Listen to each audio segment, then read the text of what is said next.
Aris, ito yung ganap sa inyo sa January 1 hanggang January 15.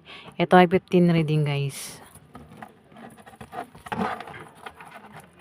Okay, Aris, sa January 1 hanggang January 15.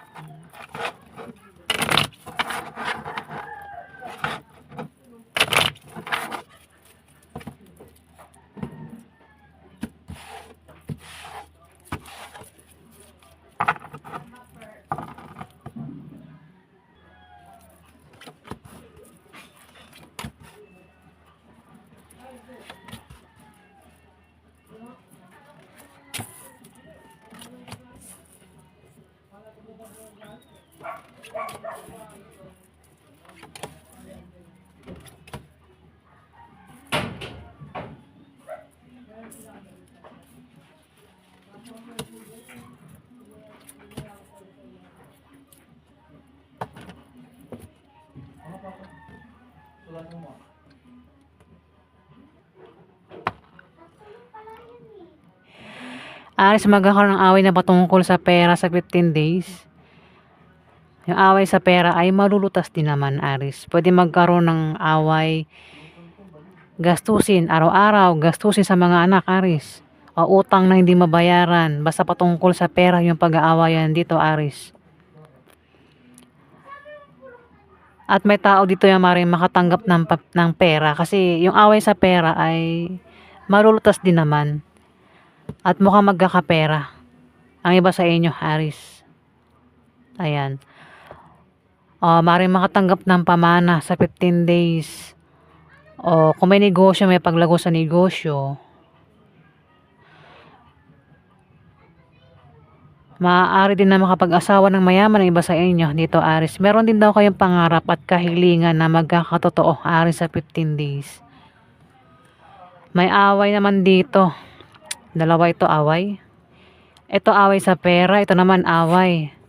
Away na naman ito sa inyo ng karelasyon mo, Aris. Pwede makaaway mo, member ng pamilya mo, anak mo, Aris, kapatid mo, Aris, asawa mo, ex mo, third party, basta may makaaway ka na karelasyon mo, Aris.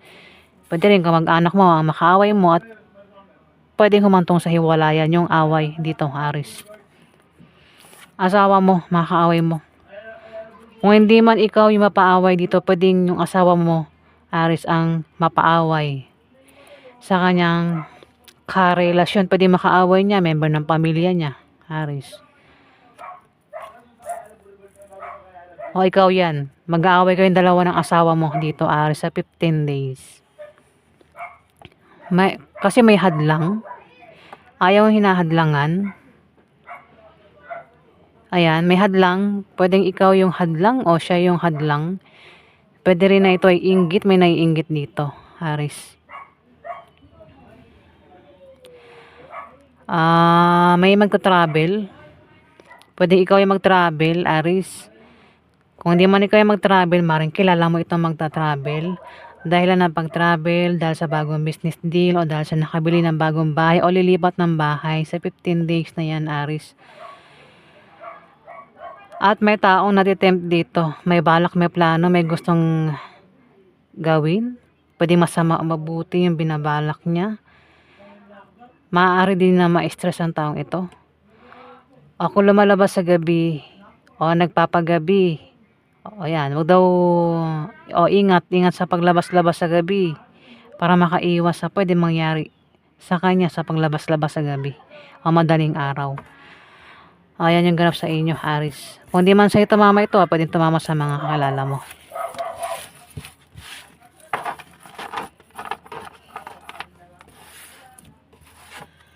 Ganap yung Aris sa January 1 hanggang January 15.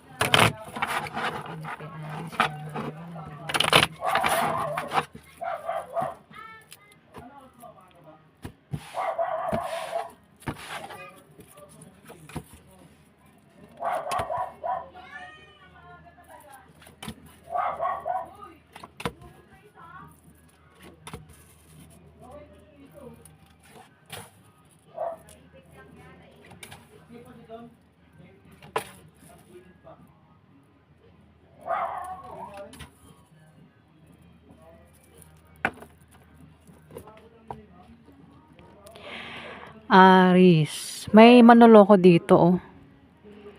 Ay, ingat ka sa manloloko, Aris, sa 15 days. Ingat, huwag ka magtiwala basta-basta, lalo na patungkol sa kaperahan. Ingat sa mga scam, easy money. Ayan, Aris. Kung hindi man patungkol sa kaperahan, pwedeng patungkol sa pag-ibig yung gagawin panloloko dito, Aris.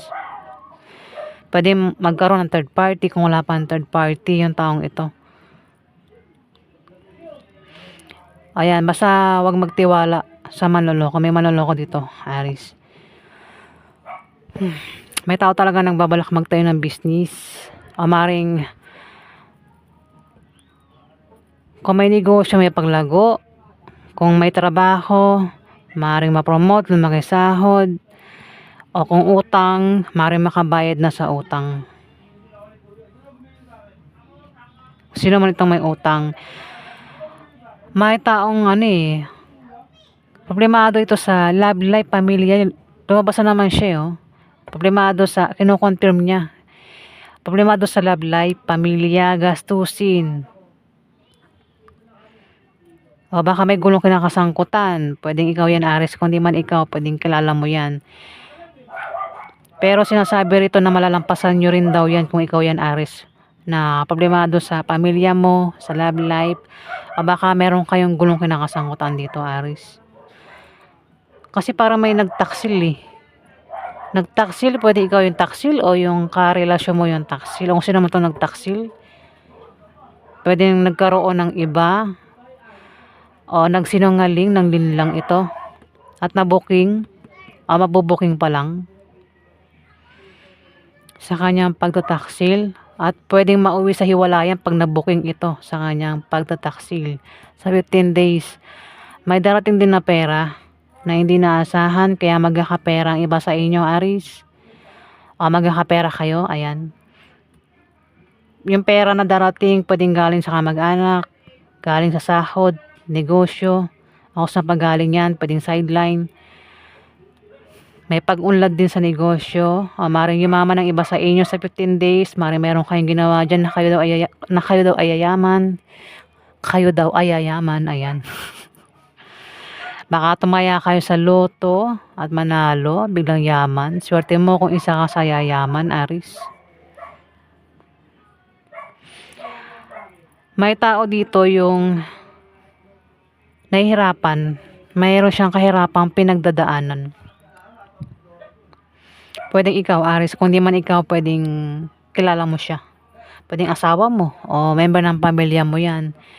Nahirapan na yan sa pamilya niya, pwedeng sa love life, sa buhay, baka buntis, nahihirapan sa pinagbubuntis, o nahihirapan sa pera, basta nahihirapan ng taong ito. Meron siyang kahirapang pinagdadaanan, pero sinasabi dito na malapit na siya makaalis sa kahirapan.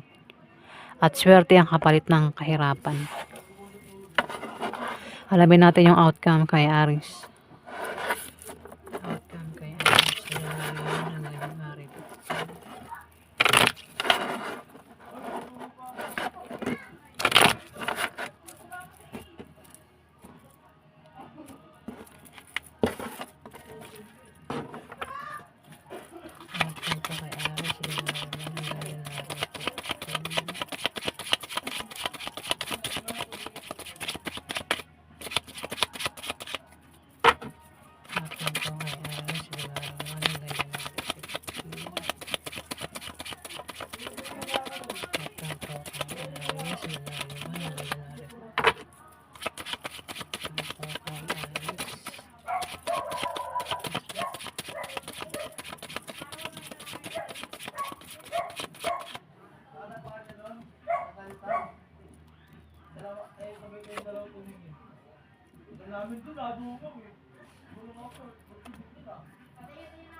Aris, meron kang kasama talaga. Sa 15 days ang maaaring magka-problema ka sa kanya. Ang taong ito pwedeng nagseselos. Baka kasi 'di ba may May taong ano eh, parang nagtaksil eh. At may nagsiselos dito. Parang merong iba. Pwedeng asawa mo ito. Kasama mo lang yan sa bahay mo.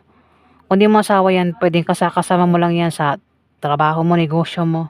Ang taong ito, Aris ko. O kung sino man yan sa buhay mo. Nakasakasama mo nga. Pwede magkaroon ng away sa inyo. Tampuhan, selosan, bangayan. Pero mas malapit parang nagsiselos eh. Mayroon siyang pinagsiselosan. May nagtaksil. Parang may third party. Aris. Dito may nagbabalak magtayo ng negosyo sa 15 days. Pwedeng ikaw, kung di man ikaw, kilala mo siya, Aris. Nagbabalak magtayo ng negosyo. At yung negosyo na yun ay lalago.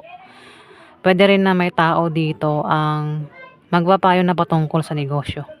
Aris. Ayan po yung ganap sa inyo.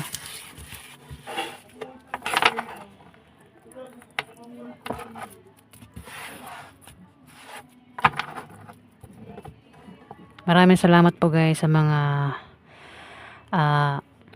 nag-like at nag-subscribe. Maraming salamat din po sa suporta nyo guys. Maraming salamat po.